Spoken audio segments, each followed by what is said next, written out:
गेलं त्याला तोडून मोडून दाखवलं गेलं, मागचं आणि पुढचं काय दाखवलं गेलं नाही. खरं म्हणजे अर्धवट दाखवण्याच्या भरोशावर हे देशामध्ये काहीतरी वेगळं वातावरण निर्माण करून काँग्रेसला अडचणीत आणण्याचं काम त्या ठिकाणी करण्याचं काम काही ठराविक मीडिया ही करते आहे, ती जाणून बुजून करते. आमची भूमिका स्पष्ट आहे.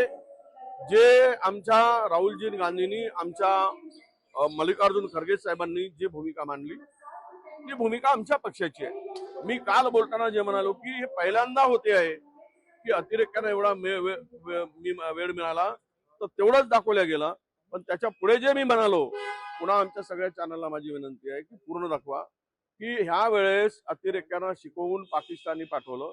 या देशामध्ये अंतर्गत यादवी व्हावी म्हणून धर्म विचारला गेला, धर्म विचारून मारला गेला आणि हा देश कमजोर करायचा, या देशाच्या एकात्मतेला, सार्वभौमतेला, अखंडतेला हा खिंडार पाडायची होती.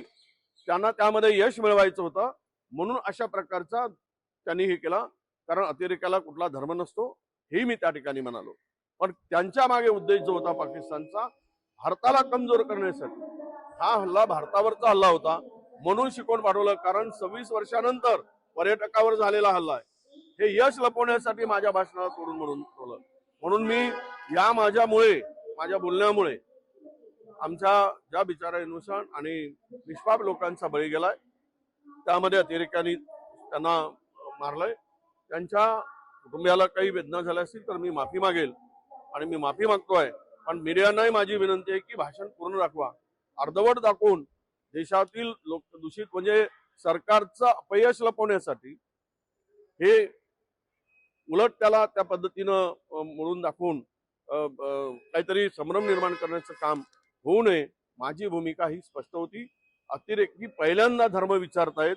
अतिरेकानं एवढा वेळ मिळाला, त्यांना शिकवून पाठवलं गेलं आणि या देशामधील दोन धर्मामध्ये भांडणं लावण्याचं काम आणि देश कमजोर करण्याचं काम त्या ठिकाणी त्या पाकिस्तानचा होता, असं माझं मत होतं. आता ते पक्षाचं, आपल्या त्या पार्टीचा अंतर्गत वाद आहे, अलबेला आहे असं मी म्हणत नाही. मला वाटतं की अमित शहा जी येऊन गेलेत पण तोडगा निघू शकला नाही. आता हे 3 तिघाडा काम बिघाडा सगळं काम चाललेलं आहे. या आपण पाहतोय परस्पराविरुद्ध कसे स्टेटमेंट चाललेले आहेत आणि सरकार म्हणून महाराष्ट्रामध्ये महायुतीचं सरकार म्हणून एकत्रित काम करताना दिसत नाही. याचा अर्थ स्पष्ट आहे की त्यांना जनतेशी काही देणं घेणं नाही. केवळ सत्ता खुर्ची यासाठीच भांडणं आहेत आणि त्यासाठी ते भांडत आहेत.